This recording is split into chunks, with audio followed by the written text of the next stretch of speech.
तर एक बऱ्यापैकी ना मला एक काय म्हणता येईल त्याला, म्हणजे अगदी खूप कौतुक मिळालं असं नाही मी म्हणणार, पण मला ना कोणीतरी असं हडतहुडत नाही केलं की तू काय आहे, तुझं काय आहे इथे, तुझं कोर्स बिर्स केलायस का, तू काही प्रॉपर शिक्षण झालंय का तुझं या संबंधातलं, या संदर्भातलं केलं जातं. हां, किंवा तू म्हणजे मी सुरुवातीला आले तेव्हा मी जस्ट कॉलेज कम्प्लीट करून आले होते, तर हे काही छोट्या मोठ्यांची कामं नाही आहेत, ह्याला हात लावू नको मशीनला, जे दुसऱ्यांना सांगितलं जायचं की इथे उभं राहायचं नाही, बाहेर स्टुडिओच्या बाहेर बसायचं, इथे आतमध्ये पण यायचं नाही.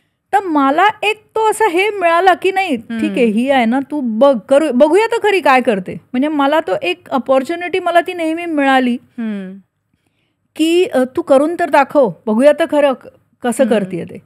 आणि कुठेतरी नंतर एखाद दुसऱ्या ठिकाणी मला ऐकू आलं असं की बाबा मागून असं बोललं जायचं की हां, तिला तर काय प्रॉब्लेम आहे, तिला तर सगळं रेडीमेड मिळणार आहे, असं तसं. हे कुठेतरी असतं मागून, कुठून तरी कधीतरी कानावर येत असतात गोष्टी.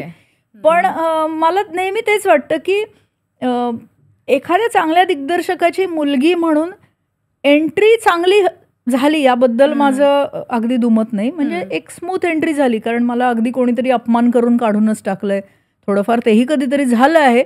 पण ठीक आहे, पण एक ना तुम्हाला स्वतःला गोष्टी कराव्या लागतात, कारण कोणाची तरी कोणीतरी तुम्ही आहात म्हणून काही तुम्हाला सतत काम कोणी देत नाही.